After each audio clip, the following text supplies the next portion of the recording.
বসতে চাইলে বসেন, না বসতে চাইলে একটু গেটটা ফাঁকা করে দেন। আর যারা সামনে ফাঁকা জায়গা নিয়ে বসছেন, সামনের ফাঁকা জায়গা পূরণ করেন। কারণ আজকের যে প্রধান মেহমান, ওনারে তো আপনারা চেনেন নাকি? চেনেন না?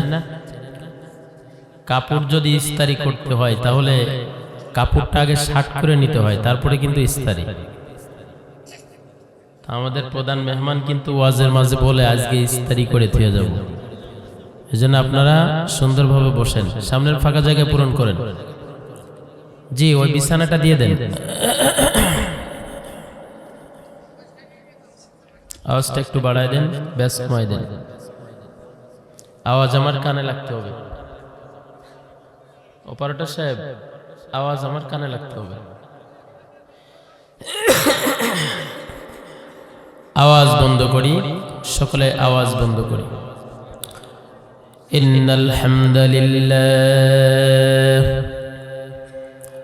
ইন্নাল হামদালিল্লাহ নাহমাদুহু ওয়া নাস্তাঈনুহু ওয়া নাস্তাগফিরুহু ওয়া নাউযু বিল্লাহি মিন শুরুরি আনফুসিনা ওয়া মিন সাইয়্যাতি আ'মালিনা।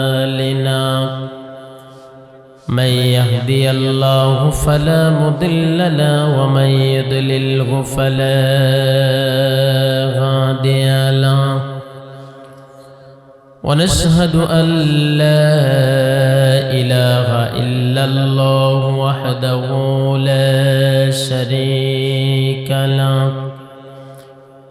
ونشهد أن سيدنا وسندنا وحبيبنا وطبيب قلوبنا ومولانا محمدا عبد الله ورسوله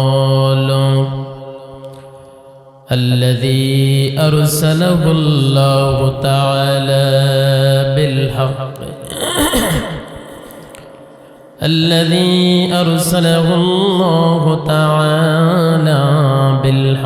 بشيرا ونذيرا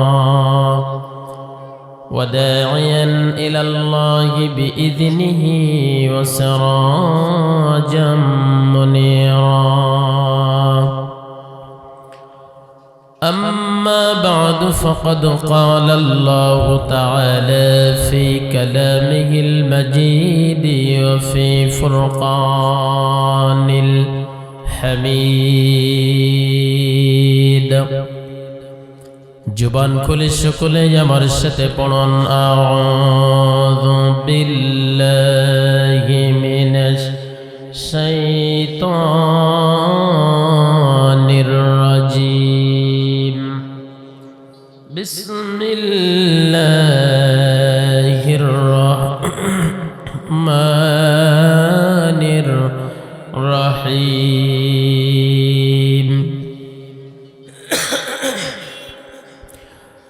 তাবারাকাল্লাযী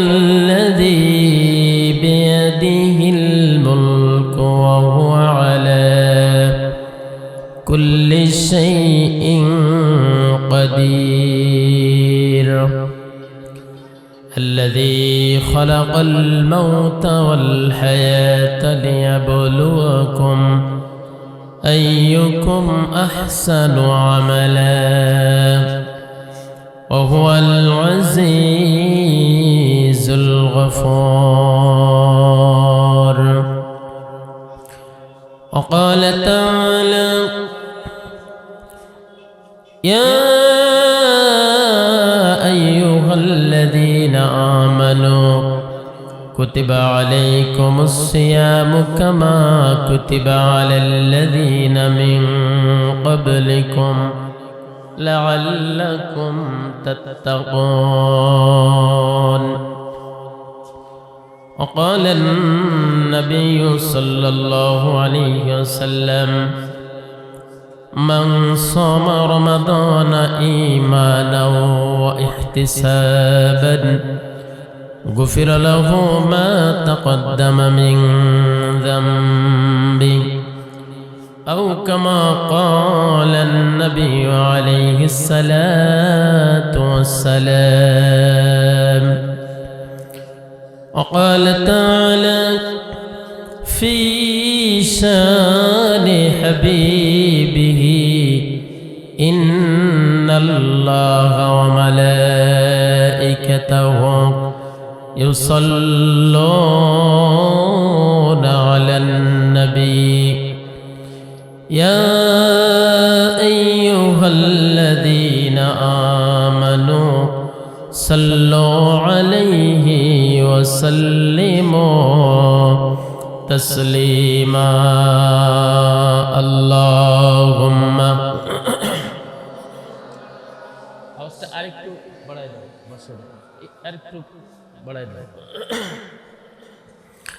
وعلى آل سيدنا شفيعنا محمد أرجر نبير شان پڑھن اللهم صل على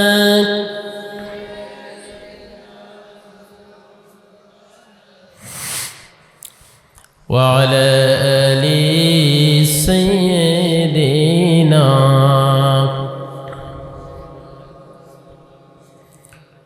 নবীর শানে দুরূদ শরীফ পড়িবে যে জন তার জন্য হারাম হবে দুজখের আগুন। আল্লাহুম্মা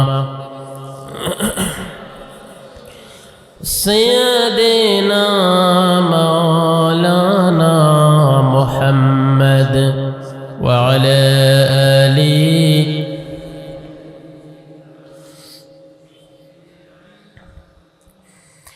إشاء رسول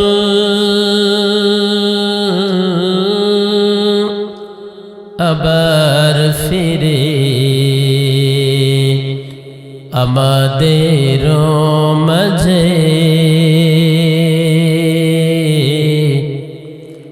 নতুন করে খুতবা দিতে কাবার মিনারে বালাগাল উলা বিকামালিহি কাশফাত দুজা বিজামালিহি حسنت جميع خصاله صلوا عليه. الحمد لله.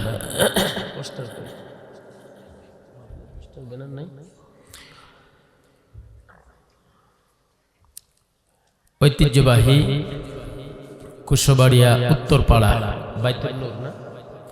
বাইতুল নূর জামে মসজিদ কর্তৃক আয়োজিত 2025 সালের ফেব্রুয়ারির 9 তারিখ অধ্যকার মাহফিলের দ্বিতীয় অধিবেশনের আমার সামনে উপবিষ্ট অত্র এলাকার দিনদার পরহেজগার প্রাণপ্রিয় মুসল্লিয়ানে কেরাম, আজকের মাহফিলের সম্মানিত প্রধান অতিথি অথবা সভাপতি, অত্র এলাকার গণমানুষের নেতা, বিশিষ্ট সমাজ সেবক, 8 নং দোলহারা চন্দ্র ইউনিয়নের সাবেক চেয়ারম্যান জনাব মোহাম্মদ আব্দুল বারী মোল্লা, আজকের মাহফিলের অতিথি হওয়ার কারণে, মাহফিলের খেদমতের কারণে, অংশগ্রহণ করবার কারণে আল্লাহ রাব্বুল আলামিন তার বাকি জিন্দেগিটা যেন কোরআনের সাথে থাকার তৌফিক দান করেন। সকলে বলে আমিন। আজকের মাহফিলের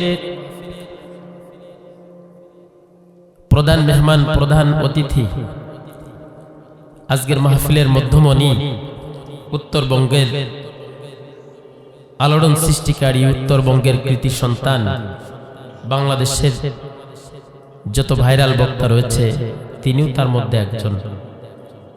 যুবকদের আইকন, যদিও বয়সে বুড়া হয়ে গেল, তবে তার ওয়াজ যুবকরাই পছন্দ করে বেশি, ঠিক কিনা? বিশিষ্ট ইসলামী চিন্তাবিদ জনাব হযরত মাওলানা আব্দুল বাসেত বাসসু আনসারী সাহেব, আল্লাহ রাব্বুল আলামিন তাকে হায়াতে তয়্যিবা সিহাতে কুল্লিয়া দান করুন, সকলে বলছি আমিন। ইতিপূর্বে আলোচনা করে ধন্য করলেন আমার অত্যন্ত স্নেহের ছোট ভাই, এবং কিছু কিছু সময় আমাকে উস্তাদের মতো সম্মান করে বিভিন্ন জায়গায়, এদেশের বিভিন্ন জায়গায় আমি সাথে নিয়ে বেড়ানোর চেষ্টা করছি। ইচ্ছা আছে কোরআনের ময়দানে কাজ করার। আমার অত্যন্ত মহব্বতের অত্র মসজিদের ইমাম, আপনাদের এলাকার কৃতি সন্তান জনাব হযরত মাওলানা হারুন রশিদ সাহেব, আল্লাহ সুবহানাহু ওয়া তাআলা তার কণ্ঠটা কোরআনের ময়দানে কবুল করুন, সকলে বলে আমিন।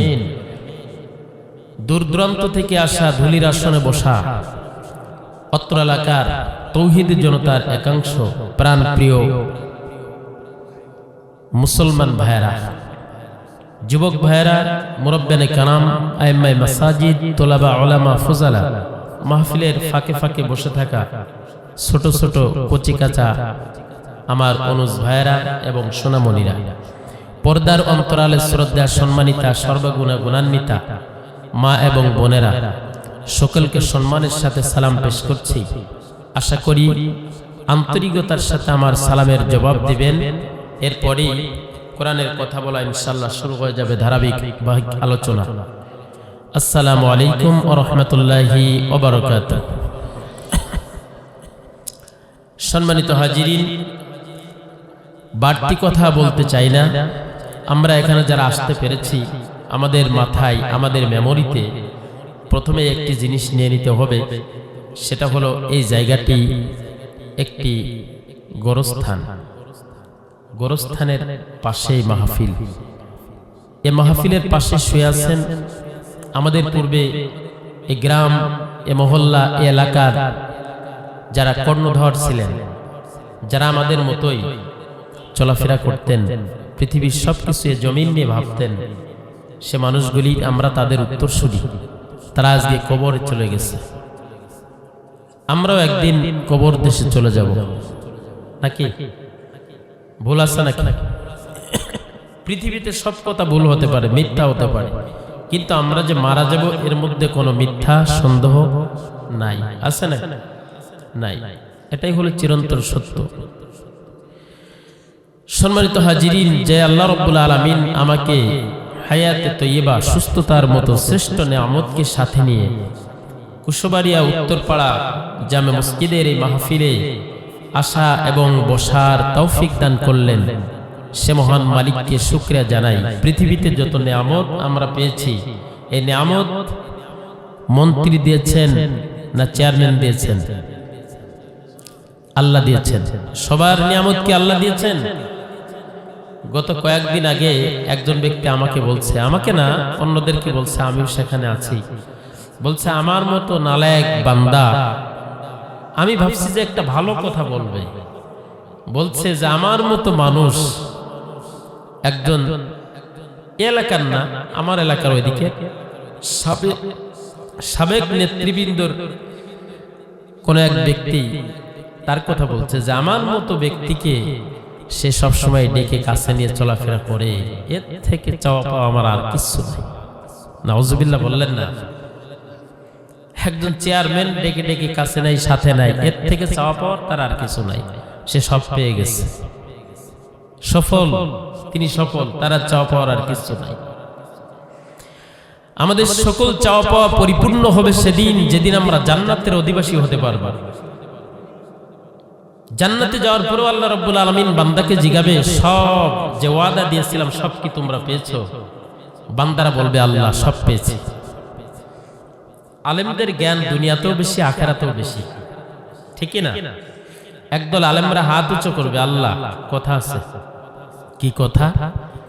বলবে আল্লাহ একটা ওয়াদা তুমি দিয়েছিলে দুনিয়ায়, যে রোজা রাখলে 2টা পুরস্কার তুমি দিবে।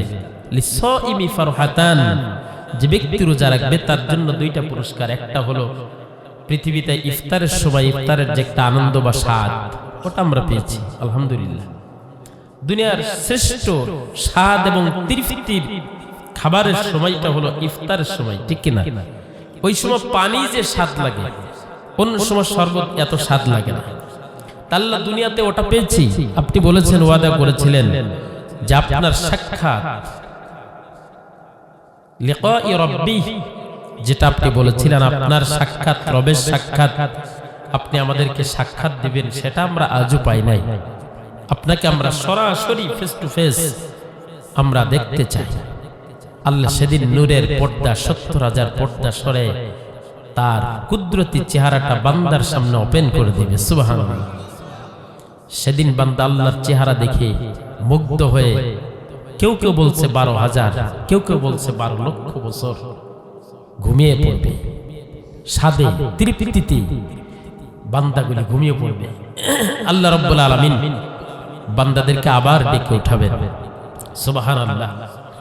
সেদিন হলো আমাদের সার্থকতা। দুনিয়ায় কোন ব্যক্তি আমার একটু ভাইজান করে ডাক দিছে, এটাতে যদি আমি ফুলে ফেফে আটকানো হয়ে যাই, তাহলে কি হবে? আমাদের নজর থাকবে উপরে, পৃথিবীর কোন মানুষের দিকে আমাদের নজর থাকবে না।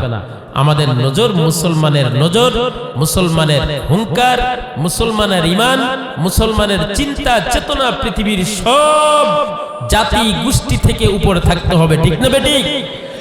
পৃথিবীর যত মানুষ, যত নামি দামি মানুষ হোক না কেন, আমাকে ওই রকম খুশি করতে পারবে না যে খুশি হলে আমার প্রভু আমার উপরে বেজার হবে। ওই রকম খুশি পৃথিবীর কেউ আমাকে করতে পারবে না, ঠিক কিনা? এর নাম হলো ঈমান। কারণ আল্লাহর জন্য মুসলমানেরা অকাতরে জীবন পর্যন্ত দিয়ে দিতে পারে, পারে কি পারে না? তাহলে যে মহান মালিক আমাকে আপনাকে এখানে আসা এবং বসার সুযোগ করে দিলেন, সে মহান মালিকের দরবারে হৃদয়ের সবটুকু শক্তি, হৃদয়ের সবটুকু ভক্তি আর কণ্ঠের সবটুকু শক্তি একত্রিত করে সকলেই একযোগে বলছি আলহামদুলিল্লাহ। এত কম খুশির আওয়াজ আসছে, খুশি কম না বেশি? আমরা সুস্থতা কতটুকু নিয়ামত, যারা অসুস্থতা হয়ে বেডে শুয়ে আছে তাদের কাছে গেলে টের পাওয়া যায়। যত দামি দামি খাবার দেন তার কাছে ভালো লাগে না। মিথ্যা বলছি নাকি বাজান? আমার কিছুই ভালো লাগে না। আমি যদি খালি একটু হাঁটতে পারতাম। আমার এলাকায়, আমার মহল্লায় কয়েকজন হাত ভেঙ্গে পা ভেঙ্গে বসে আছে। তাদের কাছে এখন শ্রেষ্ঠ নিয়ামত হলো সুস্থ একখান হাত, তাদের কাছে শ্রেষ্ঠ নিয়ামতের নাম হলো সুস্থ একখান পা। এই পা যদি তাকে সুস্থ করে দেওয়া হতো, তিনি বলছেন যে এই পৃথিবীর সবথেকে শ্রেষ্ঠ নিয়ামত আমার পা হয়ে দাঁড়িয়ে আছে। সুবহানাল্লাহ। তাহলে সব সুস্থতা পা থেকে মাথা পর্যন্ত যে আল্লাহ রাব্বুল আলামিন সুস্থ অবস্থায়, সুস্থ মস্তিষ্কে, অনেকে আছে সুস্থ আছে, কোনো বিকলাঙ্গ হয় নাই, কোন অঙ্গ তার ক্ষত হয় নাই, বিকৃত হয় নাই, কিন্তু মেন্টালিটি প্রবলেম হয়ে গেছে, মাথার ভিতরে ব্রেনের সমস্যা হয়ে গেছে। এ লোক আর বাড়িতে থাকে না, ঠিক কিনা? এ লোক রাস্তায় রাস্তায় ঘুরে বেড়ায়, তাকে বলা হয় পাগল। এই ব্যক্তির কাছে সবথেকে শ্রেষ্ঠ নিয়ামতের নাম হলো ব্রেনটা যদি সুস্থ থাকতো, মস্তিষ্কের সুস্থতা হলো তার জন্য শ্রেষ্ঠ নিয়ামত। এর জন্য সার্বিক সুস্থতা যিনি দিলেন, একটু চিৎকার মেরে বলেন তিনি কে? আর একটু জোরে বলেন তিনি কে? আমাকে যদি চিৎকার দিতে হয়, আমাকে যদি হুঙ্কার দিতে হয়, আমার কণ্ঠ যদি ব্যবহার করতে হয়, আমাকে যদি গর্জন দিতে হয়, তাহলে একমাত্র তার জন্য দেব যিনি আমাকে সৃষ্টি করেছেন এবং যার কাছে ফিরে যেতে হবে। তিনি হলেন পৃথিবীর কোন রাজা বাদশা, পৃথিবীর কোন নেতৃবৃন্দ হতে পারে না।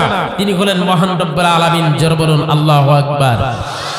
আল্লাহর উপরে খুশি হয়ে এই মাহফিল আসতে পেরে যারা আমরা খুশি, আমরা কণ্ঠটা ছেড়ে দিই, একটু চিৎকার মেরে শয়তানকে তাড়াবার উদ্দেশ্যে জোরে সোরে একটু তাকবীর স্লোগান দিতে পারবো না? আল্লাহ বলছেন রব্বাকা ফাকাব্বির। পৃথিবীতে যত কথা তুমি হুঙ্কার দিয়ে সাউন্ডলি বলো, সবথেকে শ্রেষ্ঠ সাউন্ডে কথা হবে আমি আল্লাহর কথা, আর কোনো কারো কথা হবে না। অমকের চরিত্র ফুলের মতো পবিত্র, নেতার জন্য গলা ফাটায় ফেলালো, এখানে আছে না নাই? আছে। আল্লাহ বলছেন না, শ্রেষ্ঠ কণ্ঠ, শ্রেষ্ঠ সাউন্ড ব্যবহার হবে একমাত্র আমি আল্লাহ রাব্বুল আলামিনের জন্য। কারণ তোমার এই কণ্ঠটা আমি আল্লাহ দান করেছি। তোমার পাশে তাকায় দেখো, অনেক মানুষ আছে যারা কথা বলতে পারে না, আছে না নাই? যাদেরকে আমরা বলি গুঙ্গ, বোবা, আছে না?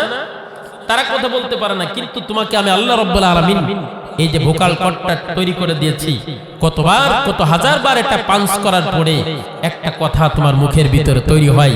সে আল্লাহর প্রশংসা না করে তুমি যখন বান্দার প্রশংসার দিকে বান্দা চলে যাও, তখন তোমার কাছ থেকে নিয়ামত ছিনিয়ে নেওয়ার জন্য আমি প্রস্তুত নিয়ে নিই। জোরে বলুন নাউজুবিল্লাহ। এই জন্য আমরা সকলেই সে মহান মালিককে খুশি করবার জন্য সকলে একটু জোরে সোরে তাকবীর দেব। লিল্লাহি তাকবীর। হয় নাই লিল্লাহি তাকবীর। দিন ইসলাম, দিন ইসলাম, দিন ইসলাম, দিন ইসলাম। আল কোরআনের আলো, আল হাদিসের আলো। লিল্লাহি তাকবীর। মাশাআল্লাহ। সম্মানিত ভাইরা, আমরা এখানে শ্রেষ্ঠ প্রভুর শ্রেষ্ঠ কিতাব আল্লাহ রাব্বুল আলামিনের মতো সমকক্ষ পৃথিবীতে কেউ কি আছে? কেউ নাই। এবার সেই আল্লাহ রাব্বুল আলামিন একখানা কিতাব দিলেন, সেই কিতাবের মতো পৃথিবীর ওই কিতাবের নিকটবর্তী কোন কিতাব কি আছে? নাই। একটা কিতাব আছে, সেই কিতাবটা হলো আসল জায়গা থেকে আসছে, সেটা হলো কোরআন আর সুন্নাহ। সুন্নাহ হলো কোরআনের সাথেই অ্যাডজাস্ট করা রয়েছে। কোরআন ছাড়া হাদিস বোঝা যায় না, হাদিস ছাড়া কোরআন বোঝা যায় না, ঠিক না বেঠিক? পৃথিবীতে যত লেখনী আছে, যত লেখা কিতাব আছে, সকল কিতাব থেকে শ্রেষ্ঠ কিতাবের নাম হলো কোরআনুল কারীম। আজ থেকে ১৫০০ বছর পূর্বে যে কোরআনের কথা বলে, যে কোরআন সমাজে ব্যবহার করে নিকৃষ্টতম জাতিকে উৎকৃষ্টতম জাতিতে পরিণত করেছিলেন, সে নবী পৃথিবীর কোন বিমান কামান কোন যুক্তি তর্ক ব্যবহার করে নয়, একটি মাত্র কোরআনের কথা ব্যবহার করে, কোরআন ব্যবহার করে, কোরআন রান্নাঘর থেকে শুরু করে রাষ্ট্র পরিচালনা পর্যন্ত সর্বস্তরে কোরআন পৌঁছে দেয়। আমার নবীর সারা জীবনের 23 বছরের সংগ্রাম ছিল, ঠিক না বেঠিক? 40 বছর পর্যন্ত মানুষের প্রশংসা করত আদর্শের উপরে। 40 বছর পরে নবীর উপর যখন দায়িত্ব আসলো, তখন নবী আর আদর্শের দিকে তাকাই নাই। কে আমারে রাজাকার বলবে, কে আমারে খারাপ বলবে, কে আমারে রাষ্ট্রদ্রোহী বলবে, বাপ দাদার মূর্তির বিরুদ্ধে, বাপ দাদার অগ্নি পূজার ধর্মের বিরুদ্ধে আমাকে লড়তে হবে। তাহলে যে মানুষগুলি 40 বছর আমাকে প্রশংসা করলো, এত মানুষের সুবিশাল এ বিশাল জনসমষ্টির কাছে আমি একজন নিকৃষ্ট মানুষ, বিরোধিতা হবে, এত মানুষ আমাকে খারাপ মনে করবে, এতগুলি মানুষের বিপক্ষের একটা সিদ্ধান্ত সমাজে প্রতিষ্ঠিত করবার জন্য চেষ্টা করব। আহারে, এত বড় জনপ্রিয়তা হারানোর আমার কোনো দরকার নাই। নবীজি কি এটা চিন্তা করেছেন? আমার আপনার যে জনপ্রিয়তা সমাজে আছে, আমরা চিন্তা করি এই কথা যদি কই, অমুক চাচা, অমুক চাচি, অমুক দল আমার উপরে বেজার হবে, দরকার নেই। আমার যে জনপ্রিয়তাটা আছে এটা ঠিকঠাক, ঠিক কিনা? আমার আপনার সামান্য জনপ্রিয়তা ঠিক রাখার জন্য কোরআনের অসংখ্য অথেন্টিক দলিলগুলি আমরা গোপন করে রেখে দিয়েছি। হোক সেটা একটু গুনাহ হয়, আমাদের ঈমান হলো এরকম, ঠিক কিনা? ঠিক কিনা? অনেক জায়গায় কর্তৃপক্ষের উদ্দেশ্য একটু ভিন্ন থাকে। বড় বক্তা নিয়ে আসলাম, দর্শক বেশি হবে, টাকা পয়সাও বেশি হবে, ঠিক কিনা? আমাদের লাভে দাঁড়াইলো কত? লাভে যদি না দাঁড়াই তাহলে ওয়াজ ভালো হয় নাই, আছে না নাই? আই ভাই ভাই কেমন হলো, কি বিষয় আছে, উনি বিষয় আছে শুনলেই আলহামদুলিল্লাহ কোনো কিছুই নাই, বলে ওয়াজ এবার জুত হয় নাই, কারণ সমান সমান সমান সমান মানে ডেকোরেশন, বক্তা খরচ, লাইটিং, মাইকিং, প্রচার, পোস্টার, খানা দানা সবকিছু মিলে সমান সমান, বেশি একটা জুত হয় নাই, তার মানে ক্যাশ দাঁড়াই নাই। তার মানে এই সমস্ত কর্তৃপক্ষগুলো মাহফিল দেয় ক্যাশ দাঁড়ানোর জন্য, আছে না নাই? আর যাদের ক্যাশ 2-3 লক্ষ টাকা ক্যাশ দাঁড়ায় যায়, তারা বলে আলহামদুলিল্লাহ হুজুর এবারের মাহফিল সারা মাহফিল, আছে না নাই? একটা দৃষ্টান্ত দিয়ে আমি আয়াতের দিকে যাচ্ছি। দেখেন আমাদের দেশের মানুষ ঈমান কেমন জিনিস, আমাদের উদ্দেশ্য, চিন্তা, চেতনা কেমন, যে 2 জন বক্তা তাফসীর মাহফিলে দাওয়াত পেয়েছে, আমন্ত্রিত হয়েছে, তারা এসেছে। একজন হুবহু কোরআন থেকে কথা বলছে, তার ভিতরে সুর সার একটু কম, তার ফেস কাটিং, উচ্চতা, গায়ে গোস্ত আমাদের মতো না, একটু কম, এর নজরে বাঁধে না, কিন্তু কোরআন থেকে কথা বলছে, সুর নাই। এই লোকজন বলতেছে এই বক্তা কোনতে নিয়ে আইছে, এটা বক্তা হইল, এর নাই সুর নাই কি কোনো কিছু নাই, এটা বক্তা হইল। এরপরে যে তারপরে যে বক্তা মনে করেন আর কিছু থাকার না থাক সুরে মাথায় ফেলছে, এরপরে কিছু কৌতুক, কিছু নাটক, কিছু বিভিন্ন হাসির খোরাক দিয়ে দিয়ে মানুষকে, মানুষের মন মস্তিষ্ককে করে একবারে ইস্তারি করে ফেলাইছে। মানুষে কয় এইটাই তো কঠিন বক্তা, সারা বক্তা। তার মানে যে কোরআন থেকে কথা বললো তারা বলছে বক্তা জাতি না, আর যে কোরআনের কাছেই গেল না, দুনিয়ার বিভিন্ন উফাও কথা বলে সময় কাটাই ফেললো, মানুষকে হাসাইলো, কান্দাইলো, কত কিছু করলো, এই বক্তারে কয় এই এলো আসল বক্তা। ঠিক কি না? আমরা হলো বাঙালি জাতি, মার থেকে মাসিমার মূল্যায়ন করি বেশি, মার খাবার দিননি কিন্তু শাশুড়ির সাজগোজ করে নিয়ে মক্কায় যাওয়া পার্টি আমরা। ঠিক না বেটি? এই জন্য আসল জিনিস চিনতে হবে। রাজি আছেন তো সবাই?